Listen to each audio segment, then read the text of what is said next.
की तैयारी। और गढ़वा में दर्दनाक सड़क हादसा। नगर ऊंचाई थाना क्षेत्र अंतर्गत जतपुरा गांव के पास ट्रक और टेम्पो की सीधी टक्कर में 5 लोगों की मौत, 4 घायल।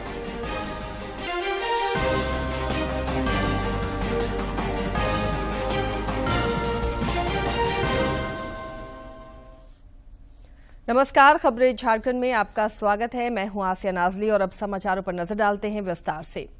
इटली में G7 शिखर सम्मेलन आयोजित हो रहा है, जिसमें आउटरीच सत्र को प्रधानमंत्री नरेंद्र मोदी संबोधित करेंगे। वर्ष 2019 से ही भारत लगातार G7 शिखर सम्मेलन में आमंत्रित देश के रूप में भाग ले रहा है। G7 विश्व का सबसे प्रभावशाली समूह है। इधर प्रधानमंत्री नरेंद्र मोदी के इटली पहुंचने पर उनका गर्मजोशी से स्वागत किया गया। श्री मोदी 5वीं बार G7 शिखर सम्मेलन में शामिल होंगे। प्रधानमंत्री आज G7 के आउटरीच सत्र में भाग लेंगे। इस सत्र में आर्टिफिशियल इंटेलिजेंस, ऊर्जा, अफ्रीका और भूमध्य सागर पर ध्यान केंद्रित किया जाएगा। इटली पहुंचने के बाद प्रधानमंत्री ने सोशल मीडिया साइट एक्स पर लिखा है कि G7 शिखर सम्मेलन में हिस्सा लेने के लिए इटली पहुंच गया हूं। वैश्विक नेताओं के साथ सार्थक चर्चा में शामिल होने के लिए उत्सुक हूं।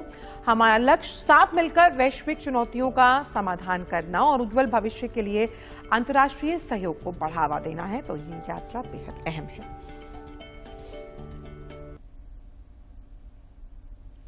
मुख्यमंत्री चंपाई सोरेन ने राज्य हित में विकास योजनाओं को तेज गति से ससमय पूर्ण करने की हिदायत दी है। उन्होंने समीक्षात्मक बैठक कर गरीबों और जरूरतमंदों को योजनाओं का ज्यादा से ज्यादा लाभ देने की प्रतिबद्धता दोहराई। मुख्यमंत्री चंपाई सोरेन ने विकास योजनाओं को धरातल पर उतारने के लिए रांची में लगातार मैराथन बैठक की और तेज गति से सभी योजनाओं को ससमय पूरा करने का निर्देश दिया। मुख्यमंत्री ने 125 यूनिट मुफ्त बिजली देने की योजना का दायरा बढ़ाने के लिए ऊर्जा विभाग को प्रस्ताव तैयार करने का निर्देश दिया है। साथ ही रसोई गैस सिलेंडर पर भी लाभुकों को राज्य सरकार की ओर से रियायत देने की योजना का प्रस्ताव खाद्य एवं आपूर्ति विभाग को तैयार करने की हिदायत दी। मुख्यमंत्री ने कहा कि युवाओं को रोजगार से जोड़ने के लिए सरकार प्रतिबद्ध है। ऐसे में सरकारी विभागों में जिन पदों पर नियुक्ति की जानी है, उसकी चयन प्रक्रिया जल्द से जल्द शुरू की जाए। उन्होंने जेएसएससी को सभी प्रतियोगिता परीक्षाओं की पूरी प्रक्रिया सितंबर महीने तक पूरी कर लेने का निर्देश दिया। सीएम ने झारखंड मंत्रालय में अधिकारियों की उपस्थिति में पेशा एक परिचय और रोड मैप की भी समीक्षा की। समीक्षात्मक बैठक के बाद कल शाम रांची में पत्रकारों से बातचीत करते हुए मुख्यमंत्री ने कहा कि समावेशी और सतत विकास का लक्ष्य हासिल करने के लिए अधिकारियों को आवश्यक दिशा निर्देश दिए गए हैं। सब जगह हम गति देने के लिए आदेश दे दिए ताकि किसी तरह का कोई कमी नहीं हो। बहुत बढ़िया से एक एक बारीकी से हमने देखा कि राज्य हित में जो भी योजना है ये भी बड़ा तीव्र गति से काम होगा। मुख्यमंत्री ने कहा कि शहरों में यातायात व्यवस्था सुगम बनाने के लिए सरकार कुछ नया करने जा रही है। रांची में फ्लाईओवर निर्माण के संबंध में जो अड़चन थी, उसके निराकरण के लिए डीआरएम से बातचीत कर समाधान निकाल लिया गया है ताकि जल्द से जल्द निर्माण कार्य पूरा हो सके। शहर को किस तरह से ट्रैफिक निजात दिलाना है, इसके लिए कुछ नया भी हम शुरू करने जा रहे हैं। राज्य मंत्रिमंडल में रिक्त पड़े पद पर पूछे जाने पर मुख्यमंत्री ने कहा कि यह काम भी जल्द ही पूरा कर लिया जाएगा। आप लोग के बिना बीच में आके थोड़ी समय से रहेगा। आप लोग को तो खबर देना है, लेकिन जल्दी करेंगे। गौरतलब है कि लोकसभा चुनावों के बाद राज्य में फिर से विकास गतिविधियों को गति देने के लिए सरकार की ओर से पहल हुई है। मुख्यमंत्री ने रांची में मैराथन समीक्षात्मक बैठक में संबंधित अधिकारियों को विकास कार्यों को लेकर जरूरी निर्देश दिए हैं ताकि विधानसभा चुनावों से पहले अधिक से अधिक योजनाएं धरातल पर हकीकत बन सकें। रांची से ब्यूरो रिपोर्ट। भाजपा ने मुख्यमंत्री द्वारा विभागीय समीक्षा और घोषणाओं को आई वॉश करार दिया है।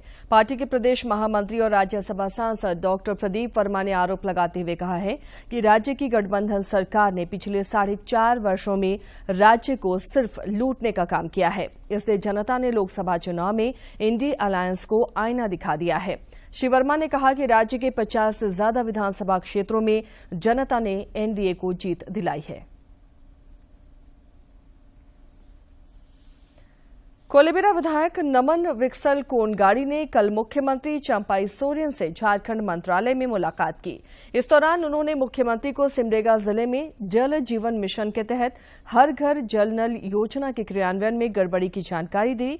श्री कोनगाड़ी ने मुख्यमंत्री को ज्ञापन सौंपकर मामले की जांच कराने की मांग की। साथ ही उन्होंने वंचित परिवारों को जल जीवन मिशन योजना से जोड़ने का आग्रह किया है। मुख्यमंत्री ने इस मामले की गंभीरता के मद्देनजर सरकार द्वारा यथोचित कार्रवाई का आश्वासन भी दिया।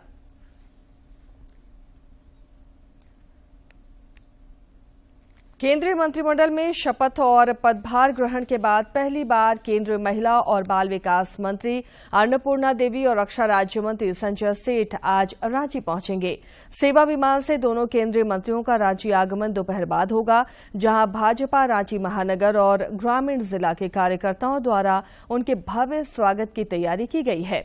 दोनों केंद्रीय मंत्री बिरसा चौक स्थित भगवान बिरसा मुंडा की प्रतिमा पर माल्यार्पण और श्रद्धा सुमन अर्पित करेंगे। इसके बाद दोनों का भाजपा के प्रदेश कार्यालय में अभिनंदन और स्वागत किया जाएगा। अन्नपूर्णा देवी और संजय सेठ प्रदेश कार्यालय में प्रेस वार्ता को भी संबोधित करेंगे।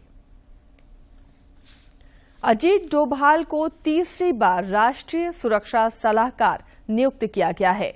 वहीं प्रधानमंत्री के प्रधान सचिव के रूप में डॉक्टर पी.के. मिश्रा नियुक्त किए गए हैं। कैबिनेट की नियुक्ति समिति एसीसी ने प्रधानमंत्री के सलाहकार के रूप में अमित खरे और तरुण कपूर की नियुक्ति को मंजूरी दी है। इन दोनों की नियुक्ति 2 वर्ष की अवधि के लिए हुई है।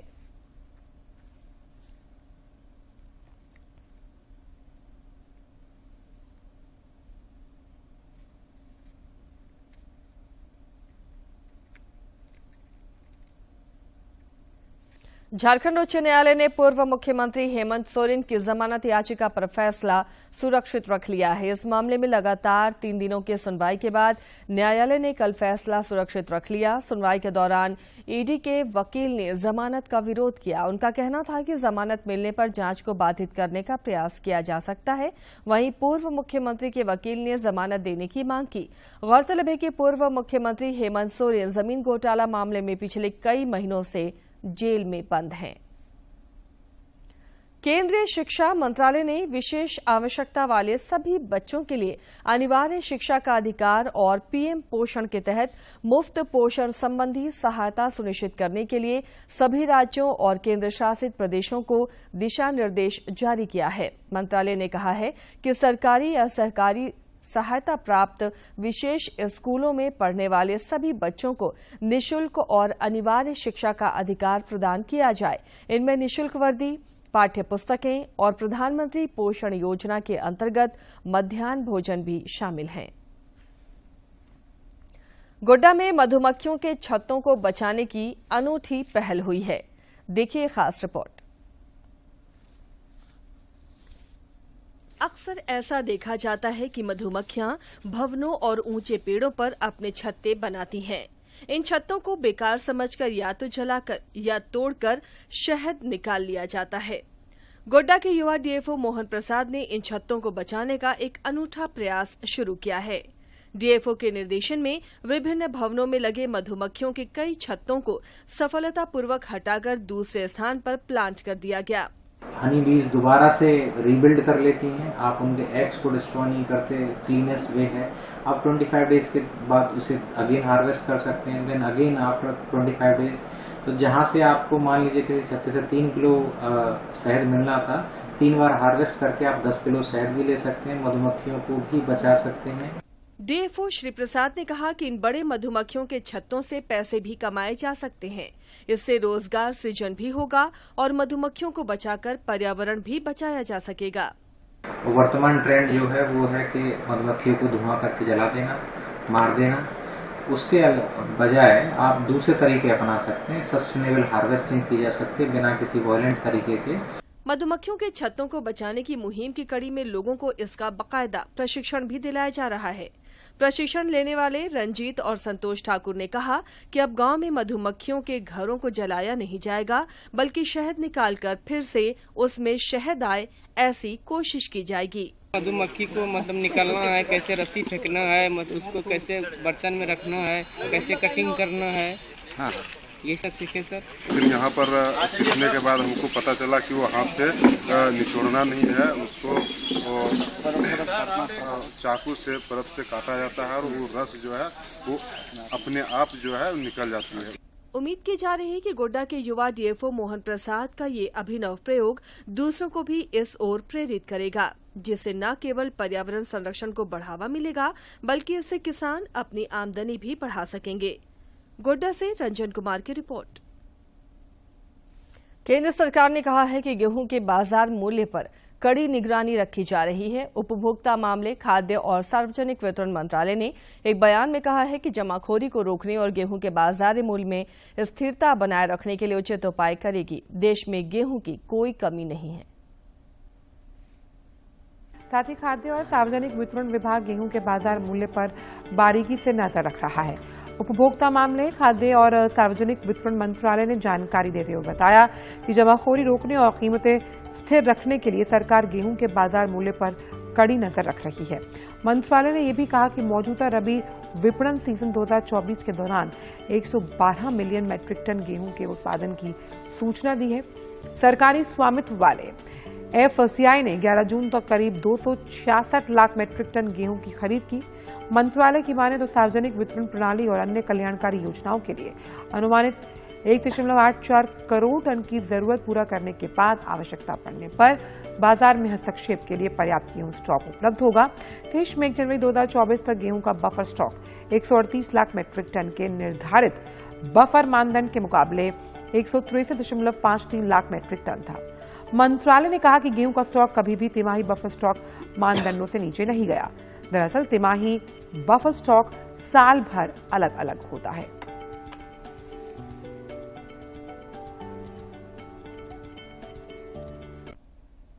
कुवैत में भीषण अग्निकांड में मारे गए 45 भारतीय नागरिकों के पार्थिव शरीर आज विशेष उड़ान से स्वदेश लाए गए। मृतकों में सबसे अधिक 23 लोग केरल के हैं। इनके अलावा तमिलनाडु के साथ आंध्र प्रदेश और उत्तर प्रदेश के 3 और ओडिशा के 2 लोग शामिल हैं।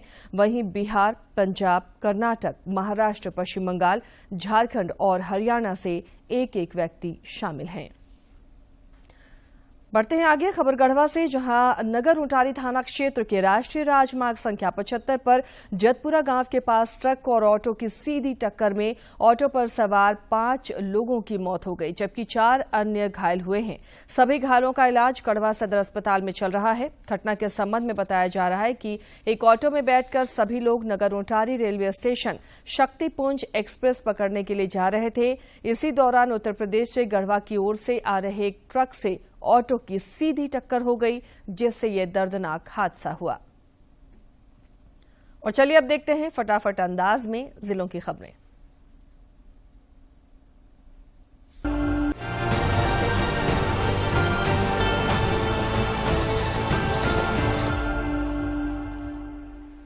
मुख्यमंत्री चंपाई सोरेन से झारखंड मंत्रालय में कोलेबिरा विधायक नमन विक्सल कोनगाड़ी ने मुलाकात की। इस दौरान उन्होंने मुख्यमंत्री को ज्ञापन देकर सिमडेगा जिले में जल जीवन मिशन के तहत हर घर नल जल योजना का विस्तार करने का आग्रह किया। राज्यसभा सांसद दीपक प्रकाश ने अपने सांसद मत से कांके विधानसभा अंतर्गत गांधीनगर के धावन नगर में बने सामुदायिक भवन परिसर में स्नानघर और शौचालय का उद्घाटन किया।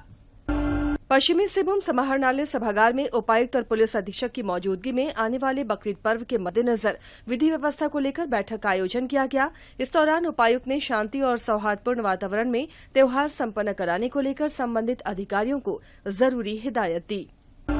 कोडरमा में कल्याण विभाग द्वारा संचालित योजना उन्नति का पहिया के तहत विभिन्न विद्यालयों की कक्षा 8वीं में अध्ययनरत कुल 529 छात्र छात्राओं के बीच साइकिल का वितरण किया गया। साइकिल पाकर सभी विद्यार्थियों के चेहरे खिल उठे।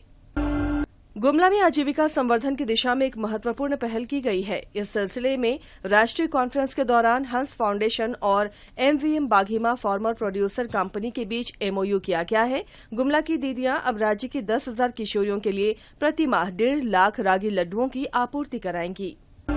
गुमला उपायुक्त ने जिले के पंचायत स्तरीय पुस्तकालयों के निरीक्षण के क्रम में पुग्गू और सिलाफारी स्थित पुस्तकालयों का निरीक्षण किया। उन्होंने व्यवस्थाओं का अवलोकन करते हुए आवश्यक दिशा निर्देश दिए।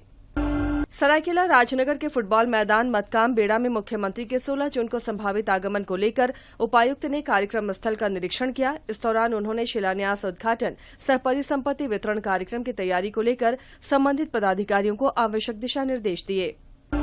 लातेहार उपायुक्त ने राज्य से संबंधित कार्यों की समीक्षा बैठक में चालू वित्तीय वर्ष के तहत निर्धारित लक्ष्य के विरुद्ध अब तक किए गए राजस्व संग्रहण की विभागवार समीक्षा की। इस दौरान उन्होंने सभी पदाधिकारियों को वित्तीय वर्ष के लिए निर्धारित लक्ष्य को 100% पूर्ण करने का निर्देश दिया।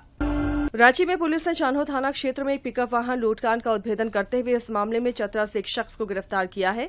उसकी निशानदेही पर लूटे गए पिकअप वाहन को पुलिस ने बरामद कर लिया।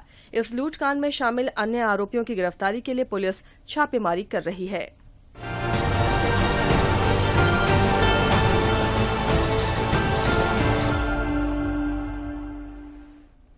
और अब बात मौसम की। समूचे राज्य में गर्मी और लू का कहर जारी है। अगले 3 दिनों तक इससे राहत की उम्मीद कम है। आज भी उत्तर पश्चिमी और दक्षिण पूर्वी भागों के लिए भीषण हीटवेव का रेड अलर्ट जारी किया गया है।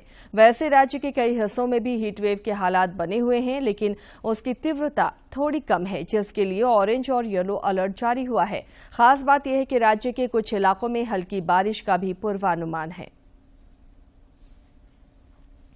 इधर दुमका जिले में भी भीषण गर्मी पड़ रही है। बढ़ते पारा से जिले के कई इलाकों में पेयजल संकट भी बढ़ गया है। काटीकुंड प्रखंड के खिलौड़ी गांव में निवास करने वाले पहाड़िया आदिम जनजातीय समुदाय के लोग भी पेयजल का संकट झेल रहे हैं। गर्मी ने पुराने सारे रिकॉर्ड तोड़ दिए हैं। भीषण गर्मी की वजह से दुमका अंतर्गत काटीकुंड प्रखंड के खिलौड़ी गांव में पेयजल संकट गहरा गया है, जिसे पहाड़िया आदिम जनजाति समुदाय के लोग भी झेल रहे हैं। यहां के लोग चिलचिलाती धूप में पहाड़ी रास्तों से चलकर कई किलोमीटर दूर से पानी लाने के लिए मजबूर हैं। तकरीबन अभी 2 महीना से आने का तकलीफ है, क्योंकि पहाड़ के ऊपर हम लोग का घर है। पहाड़ के ऊपर 2 कुआं है। कुआं दोनों सूख गया है और उसमें पानी निकलता है। जो 4 बजे या 5 बजे भोर उठ पाता है तो वो पानी ले पाता है। जो नहीं उठ पाता है उसके लिए पहाड़ उतरना पड़ता है 1.5 किलोमीटर। यहाँ पानी लाने वालों में युवा, बच्चे, बुजुर्ग, दिव्यांग और महिलाएं भी सभी शामिल हैं। समस्या कितनी विकराल है ये इस बात से समझा जा सकता है कि तपती गर्मी में माताएं भी माथा पर पानी भरा बर्तन और गोदी में छोटे बच्चों को लेकर दूर दराज के क्षेत्रों से पानी लाने को विवश हैं। रास्ता ऐसा है कि गिरने का हमेशा डर भी बना रहता है। 2 किलोमीटर दूर से हम लोग पानी उठाते हैं माथा में ढोक के, और गिरने का भी डर है। बच्चा और छोटा बच्चा लेके भी पानी लेने जाते हैं। यह गांव पहाड़ पर बसा हुआ है। इस गांव में 2 टोले हैं, एक बांस कुदरी और दूसरा चूनर भुंजा। दोनों टोलों में कुल मिलाकर करीब 63 पहाड़ी आदिवासी परिवार रहते हैं। आजादी के 77 साल बाद भी इन टोलों में एक भी चापाकल नहीं है। इन दोनों टोलों में खानापूर्ति के नाम पर एक कुआं है, जो इस भीषण गर्मी में पूरी तरह सूख गया है। यहाँ तो कुआं है तो पानी का दिक्कत बहुत है। नहाना के लिए बायल पीने के भी तकलीफ है, इसीलिए हम बोल रहे हैं वहाँ बनाने से पानी नहीं सूखाएगा। बहरहाल ग्रामीणों की मांग है कि इन दोनों पहाड़िया टोलों में डीप बोरिंग कर चापाकल और एक तालाब की व्यवस्था हो जाए, ताकि जिंदगी आसान हो सके और पानी की तलाश पर विराम लगे। दुमका से आरके नीरद की रिपोर्ट। और अब देखते हैं खेल जगत की महत्वपूर्ण खबरों को फटाफट अंदाज में। टूर्नामेंट यूरो कप 2024 की आज देर रात शुरुआत हो रही है। पहले मुकाबले में मेजबान जर्मनी का सामना स्कॉटलैंड से होने वाला है। जर्मनी के 10 अलग अलग शहरों में यूरोप 2024 के कुल 51 मैच खेले जाएंगे। इंग्लैंड ने अपने गेंदबाजों के शानदार प्रदर्शन के बल पर आईसीसी T20 विश्व कप में ओमान को 8 विकेट से हरा दिया। इंग्लैंड की सुपर 8 में पहुंचने की उम्मीद कायम। T20 विश्व कप में बांग्लादेश ने सुपर 8 में पहुंचने की अपनी उम्मीदों को कायम रखा है। टीम ने गुरुवार को हुए मुकाबले में नीदरलैंड्स की टीम को 25 रन से हरा दिया।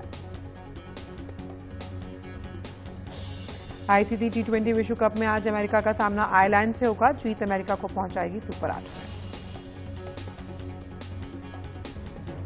ऑस्ट्रेलियन ओपन बैडमिंटन प्रतियोगिता में एचएस प्रणॉय आज क्वार्टर फाइनल मुकाबले में जापान के कोडाई नाराओका से भिड़ेंगे।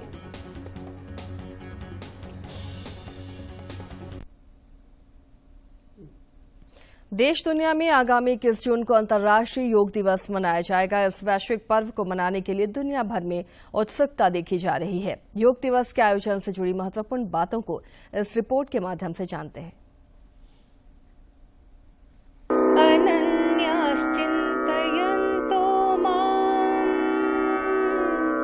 ये जनाः पर्युपासते तेषां नित्याभियुक्तानां योगक्षेमं वहाम्यहम्।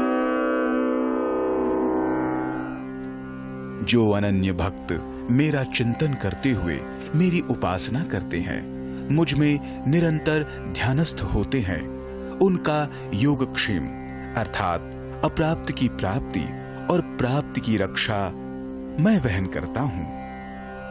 There are those who, excluding all else, think of me and worship me, aspiring after eternal union with me. Their yoga and kshema means prosperity and welfare are looked after by me.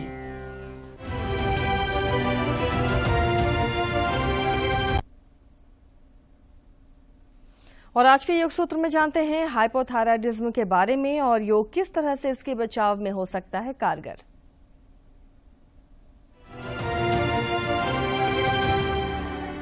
नमस्ते, मैं Sangeeta Jain. Hypothyroidism एक ऐसी स्थिति है जिसमें हमारी thyroid ग्रंथि hormone का कम संचार करने लगती है, जिससे मेटाबॉलिक रेट कम हो जाता है, हमारी चयापचय की दर कम हो जाती है, जिसकी वजह से वजन बढ़ने लगता है, सर्दी बहुत जल्दी लगने लगती है, स्किन ड्राई होने लगती है, बाल झड़ने लगते हैं, पीरियड इरेगुलर हो जाता है। योग के कुछ विशेष आसन हैं जो थायराइड ग्रंथि को सक्रिय करने में मदद करते हैं। उनमें से आज कुछ को हम जानते हैं। पहला आसन है फिश पोज, मत्स्य आसन, जिसको हम लेट कर करते हैं। आराम से साइड करवट करके लेट जाएं। दोनों हाथों को अपने हिप के नीचे रखें, कोहनियां जितना नजदीक ला सके लेकर आएं, पैरों को सीधा रखें। अभी धीरे से कोहनी पर आ जाना है और अपने मस्तक को जमीन पर रख देना है। मत्स्यासन में गले पर बहुत अच्छा खिंचाव मिलता है जो थायराइड ग्रंथि को सक्रिय रखता है। धीरे से हम आसन से वापस आ जाएंगे।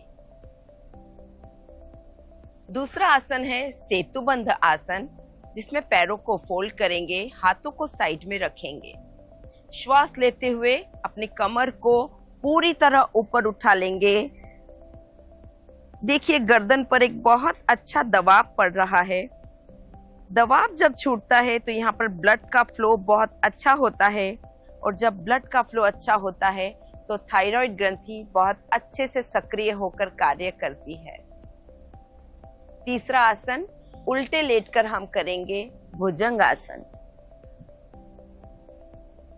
धीरे से पेट के बल लेट जाना है।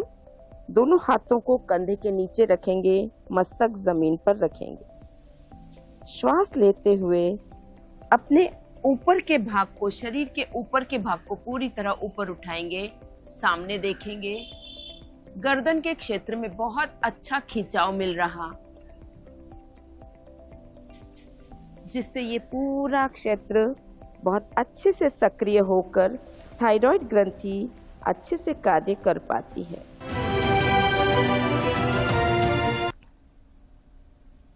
आज के दिन की ऐतिहासिक और महत्वपूर्ण घटनाओं पर डालते हैं एक नजर।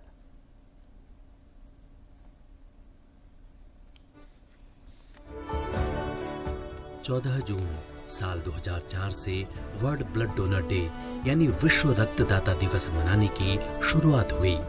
साल 2005 में 58वीं विश्व स्वास्थ्य सभा ने इसे वार्षिक वैश्विक कार्यक्रम के रूप में नामित किया। इस दिन का उद्देश्य रक्तदान के महत्व के बारे में जागरूकता, जीवन बचाने और स्वास्थ्य सुधार में रक्तदाताओं के योगदान को बताने के लिए है। आज के दिन को चुनने की विशेष वजह है। दरअसल 14 जून को कार्ल लैंडस्टीनर की जयंती है, जिन्हें साल 1930 में रक्त के प्रकारों को वर्गीकृत करने के लिए चिकित्सा का नोबेल पुरस्कार मिला था।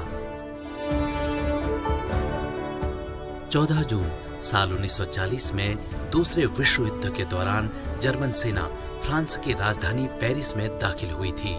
जर्मन सेनाएं शहर के उत्तर पूर्व की सीमाओं से पेरिस में दाखिल हुई।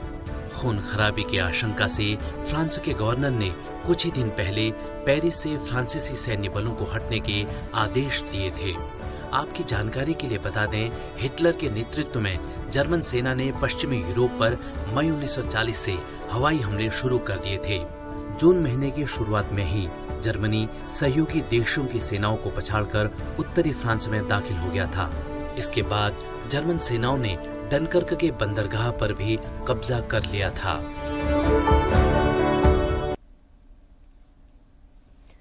दूरदर्शन झारखंड पर पल पल की खबरों से जुड़े रहने के लिए आप हमारे social media platform x, Facebook और यूट्यूब से जुड़ सकते हैं, क्योंकि खबरों से जितना बाखबर रहना जरूरी है उससे ज्यादा जरूरी है सटीक, संतुलित और निष्पक्ष समाचार। हमारा एक्स हैंडल है डीडी न्यूज झारखंड और फेसबुक पेज है RNUDDK। आप हमें YouTube channel Jharkhand DD news पर भी देख और सुन सकते हैं। तो इस बुलेटिन में फिलहाल इतना ही, लेकिन चलते चलते एक बार फिर से नजर डालेंगे सुर्खियों पर। प्रधानमंत्री नरेंद्र मोदी के इटली पहुंचने पर गर्मजोशी से हुआ स्वागत। G7 शिखर सम्मेलन आउटरीच सत्र को करेंगे संबोधित, विश्व नेताओं से भी होगी वार्ता। मुख्यमंत्री चंपाई सोरेन ने कहा, जरूरतमंदों को योजनाओं का लाभ देने और युवाओं को रोजगार से जोड़ने के लिए सरकार प्रतिबद्ध। राज्य मंत्रिमंडल का जल्द होगा विस्तार। पदभार ग्रहण करने के बाद केंद्रीय महिला बाल विकास मंत्री अन्नपूर्णा देवी और रक्षा राज्य मंत्री संजय सेठ का आज पहली बार होगा रांची आगमन। जोरदार स्वागत की तैयारी। और गढ़वा में दर्दनाक सड़क हादसा, नगर मुजारी थाना क्षेत्र के जतपुरा गांव के पास ट्रक और टेम्पो की सीधी टक्कर, 5 लोगों की मौत, 4 घायल।